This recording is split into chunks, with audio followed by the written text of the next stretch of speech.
welcome. We're going to be going through Catalyst Conversations in our session today. And how do we as leaders and management work with others in a way that helps them solve those own problems? So we'll be diving into that. Switch off from that. We are live on LinkedIn Live. We're trying to do these every week. So look for that. Also, if you just want to connect with with myself or with the other coaches at Rocket 9, the other trainers we work with, be on the lookout, because we're doing not just these LinkedIn Live sessions where you have a chance to kind of interact and answer questions, etc. We're also doing monthly alumni sessions. So if you've been in the Certified Agile Leadership class, and for those who don't know, there's 3 different one-day sections of that. There's the Certified Agile Leadership Essentials, which is a 1-day on how do you grow as a leader, and including like how do we have the kind of conversations, which we're going to cover today. How do you give and receive feedback? Why does any of this matter?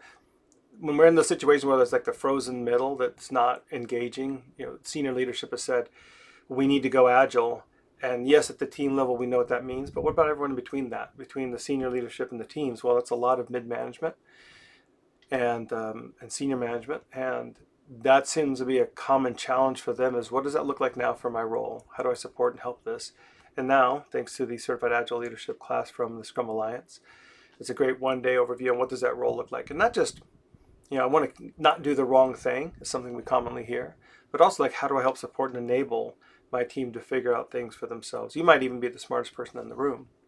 As we talk about moving from expert to what we call an achiever to catalyst leadership. So trying to move from being the smartest person in the room is very dictatorial, telling people what to do and making sure they do it, to someone who can kind of connect people with others, point them in the right direction, etc. And then finally, at the top level with catalyst leader is someone who can kind of co-create the solutions with them. You don't have to have the right idea, but you know how to spur on others to kind of come up with that idea. So that's the core of the first 1 day.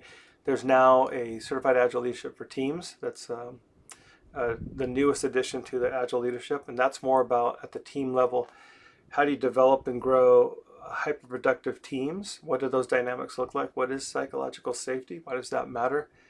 As well as how do you influence?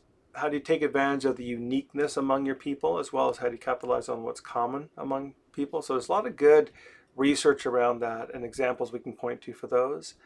And then the final one, the 3rd day of the Certified Agile Leadership series, is about leading change. And you can look at our link there. If you go to r9.live, you'll see a very simple grid, kind of a breakout of those, because we do get the question a lot, is which one should I take? In our class next week, I think everyone's actually signed up for all 3, which isn't always the most common, but I do think it's the best, because I feel, one, you get the 1 day on how to grow as a leader, which was so important. Like if I'd known those things when I was a manager, it would have really helped me a lot. My heart was in the right place, just didn't have the knowledge.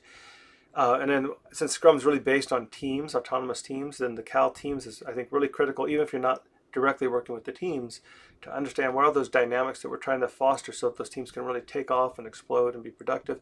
And the last one, I think, in some ways, to me, is most important, and maybe that's my coaching background, is how do we help lead change? And when companies say we want to go agile, the very common misperception is like, tell us what to do. What's the plan? Give us a roadmap. Give us a playbook. But all those, every company is different, right? Different marketplaces, different size, different age, different marketplace pressures on that make people either hustle or, why do we need to worry? We're doing just fine, right? There's all these different dynamics that I think that would change how you do that. So what we're looking at is, in that leading change class, Cal O, is looking at your culture. Who is your company to make sure that it fits for who you are? And also where you need to go. And then make a simple map for that. If you haven't seen the culture maps, I think they're extremely helpful. And now we're doing these agile things, agile ways of working, agile practices, in order to get, this or that. So every time we have an argument about, well, we don't need to do planning poker because the Scrum guy doesn't say, or, oh, hey, we still need an architect role. Just because Scrum doesn't say that doesn't mean we don't need that. So that's an example of walking through its different case-by-case scenario on that. Hey, Cliff, I just see Cliff just joined. So I think if you can have the kind of insight and guidance to say, I know why we're doing these things to shift the culture, then that's the huge leg up. As well as we do offer an additional segment out of the Path to Agility, which I think is a very powerful kind of you could call it a framework, but it's really more like they have a new term for it now. I should know it. But it's really about what's the set of best practices for your particular business goals and what's the company wanting to achieve with Scrum and Agile.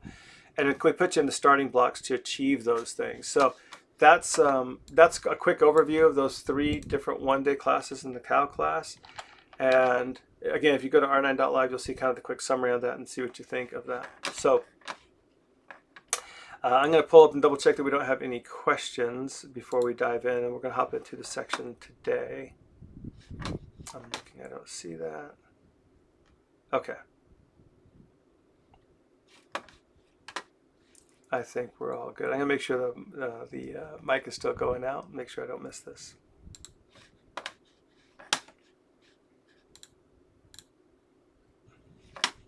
Okay.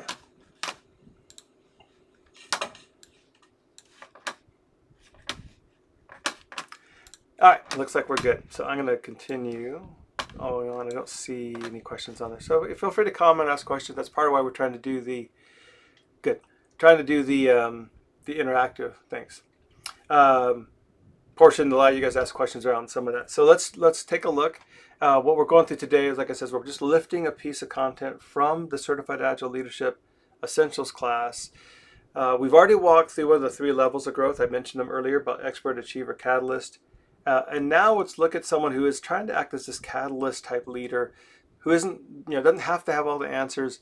It doesn't have to be the smartest person in the room. They're trying to draw that out of the people that they're working with.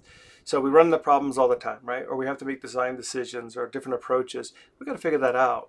So they might come to me as a leader and say, what do you think we should do? And what we're trying to do is flip that back to them to enable them to solve those problems. Because if we want empowered teams, they need to own the solution. We talk about them having more ownership. We want them to come up with that themselves. If I'm giving the recommendation, however well-intentioned that is, we're now in a situation of kind of where it's more about compliance and obedience. Did they do what I said to do? And if not, why not? Right now we're kind of stuck in this, we could call it a trap, where now I need to make sure they did do what I say, etc. So we're trying to empower them to figure out themselves. And yet a lot of leaders don't know what that looks like. Because if my team comes to me and says, okay, Scott, what do you think we should do? And I turn and say, well, I know I'm supposed to ask questions. So what do you think we should do? And they look at me like, I don't know. That's why I'm coming to you. Right? So we can find ourselves in a really frustrating situation. Like, I'm trying to do the right thing. I'm trying to ask questions. And Scott, it's just crickets. Like, they don't say anything. They don't talk. This is a common concern I hear. So what we're going to do is walk through a very simple framework. And when we do this in the class, we actually go through the role playing in the class. What I've seen over and over again is this very simple step list that we follow, 5 steps, very easy to follow. And we give you sample questions, so you just kind of practice it. And the first time it does feel it might feel a little clunky, it might feel clumsy, awkward, whatever. By the second time, it feels pretty good. Third time, you're good.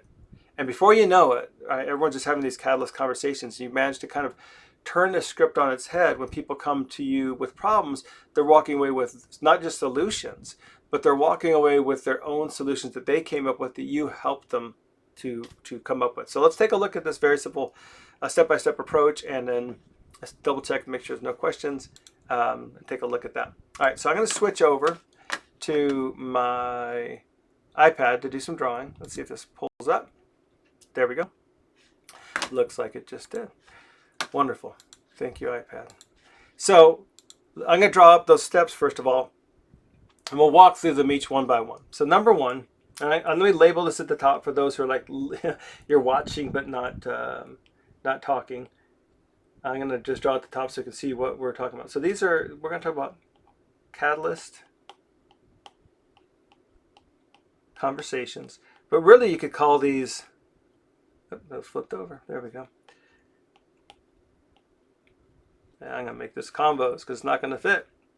There we go. But you can easily call these coaching conversations, because that's really what we're talking about, is how do we help the leader act more like a coach. And I'm not saying you're stepping in as agile coach, or you probably have agile coaches, or your scrum master is acting like an agile coach, and that's great. I'm simply saying we want everyone to be kind of enabling and coaching and developing these people. So even as a manager or leader with no formal role on the Scrum team, I'm still supporting, helping, solving problems in similar ways as an Agile coach or Scrum Master in the way that I have these types of conversations that we're going to walk through right here. So Cal's conversations, or you could call them coaching conversations. So number one, someone comes to a problem, the first thing we're going to do is we want to align the objectives.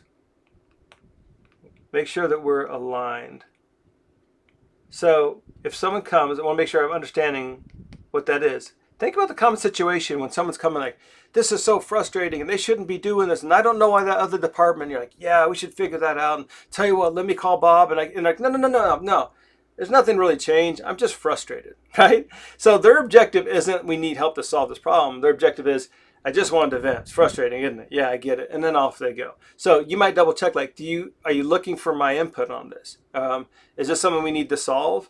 Is this something we need to solve now? Is this a blocker? Is this stopping other work from going? Like, am I with you on how urgent this is? So we're trying to make sure like we're on the same page with them on that one. And we'll walk through example types of questions of what that could be like. So number one, align objectives. Number two, explore perspectives.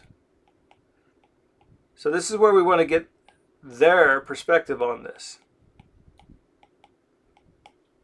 Because, and I've mentioned this in class, that there might be an issue, like, we don't have access.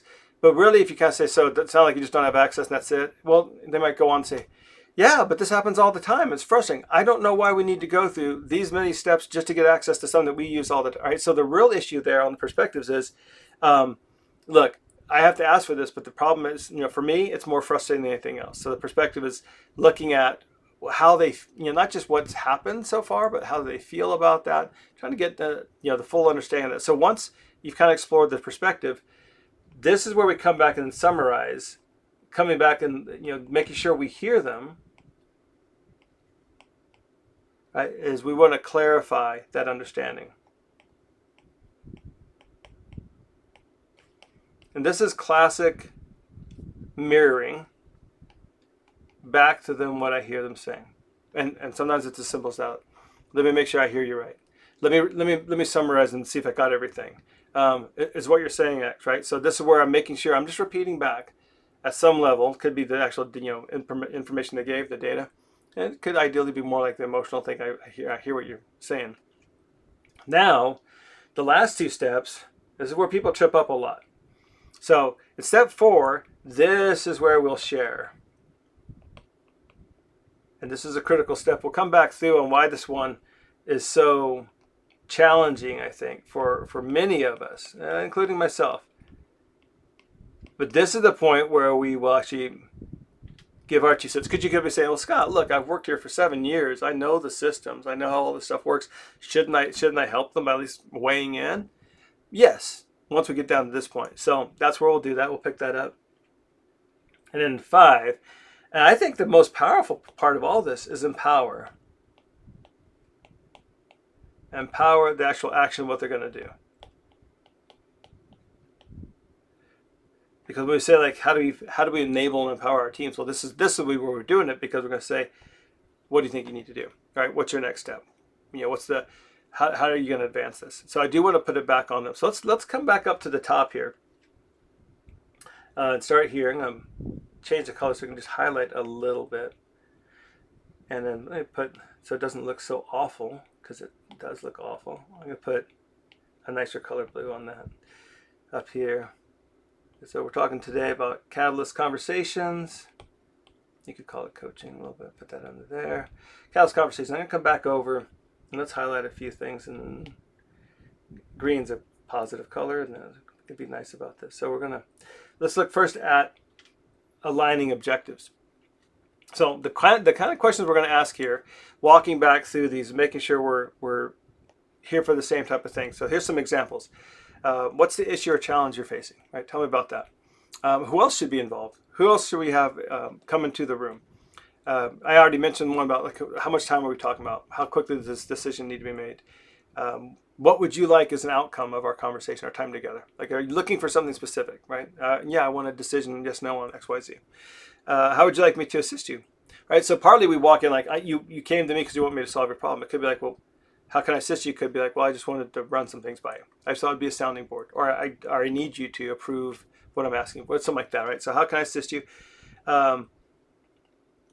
If you feel like there's two different pieces of that, you could say, well, here's what I'd like to talk about, but how's that map for what you want to talk about, right? So we could get into that a little bit more, maybe on feedback, but could be double checking that. So making sure I understand what you're here for. Number two is exploring perspectives. So on exploring perspectives, here's some example questions.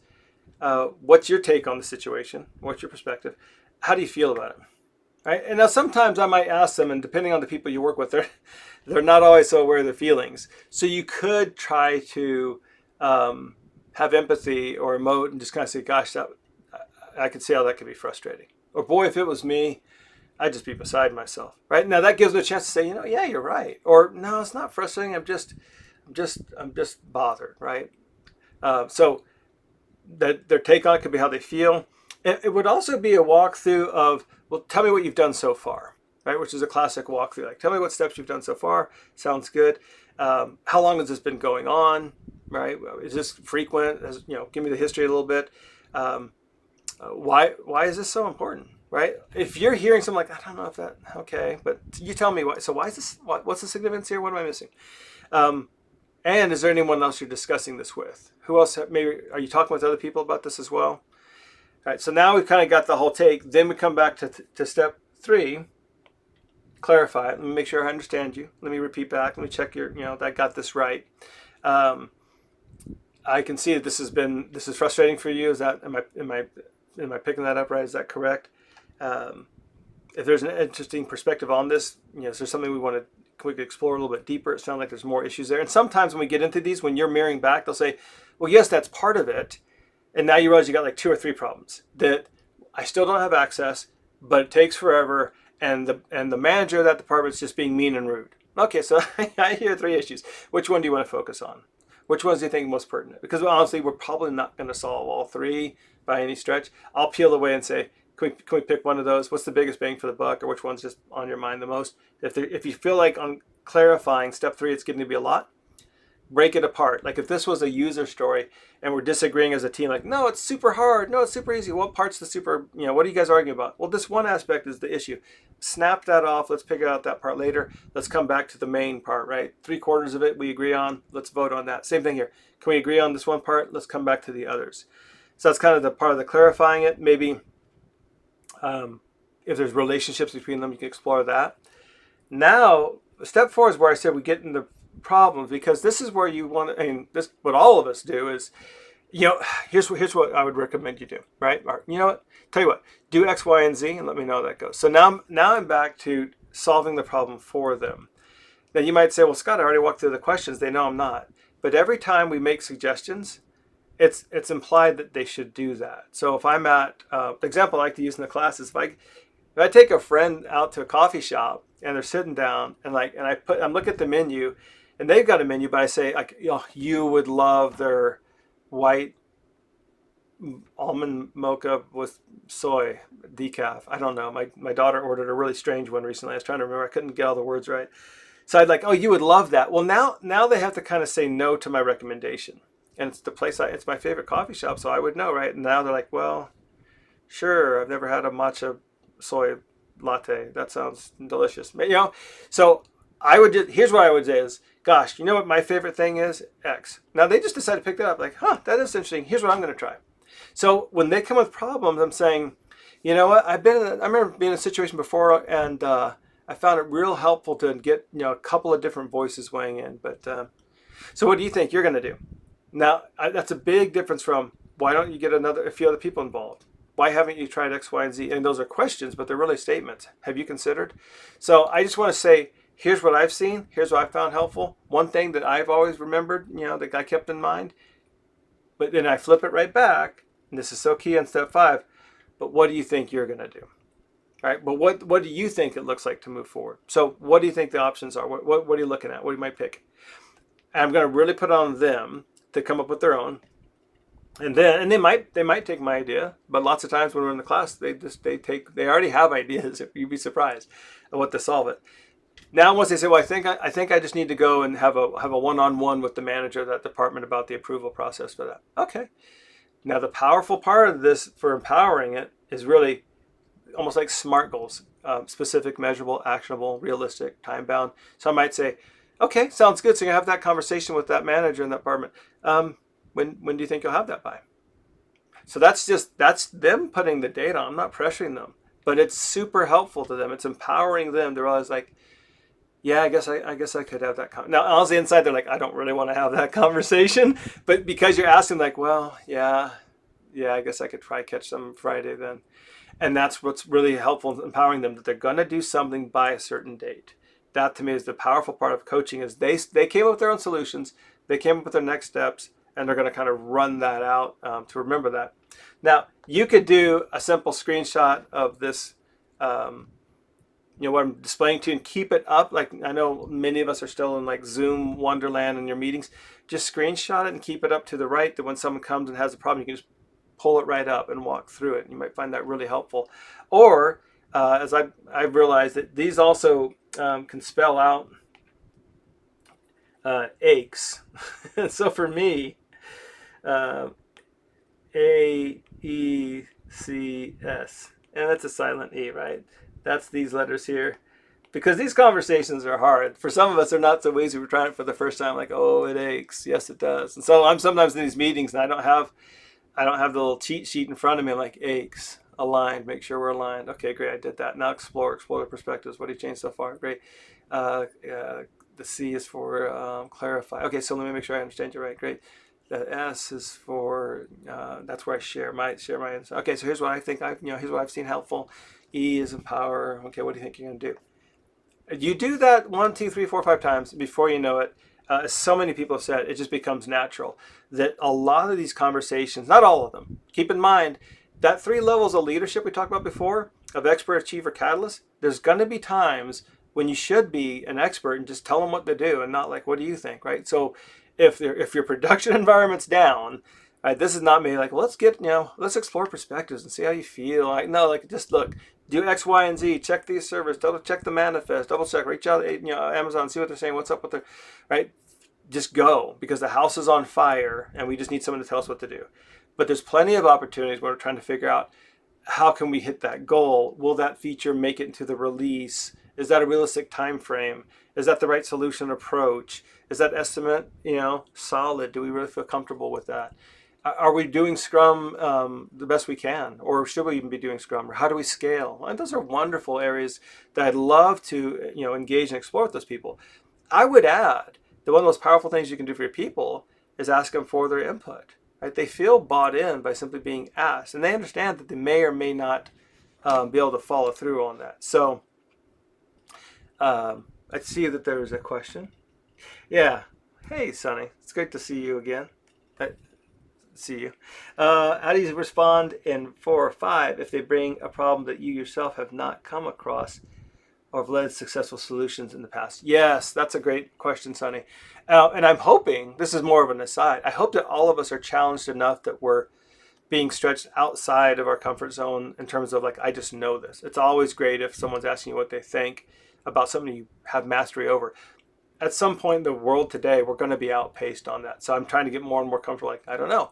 And we're even doing things with Rocket 9 now, like, never done that before. And it pushes me outside my comfort zones to learn. So one, be comfortable with that, because I think that's super. And in some ways, people would say that the lack of knowledge is helpful because you have a beginner's mind. It's really hard to be an expert if you don't know, right? So that's kind of a given. But let's come back to your point on down here for 4 and 5. So I do in the moment, it's not always the easiest. So I'll pick that up in just a moment. But I do try to sit there and pause for a couple seconds and think, where have I been something either similar, or I really think it's about where have I felt the same?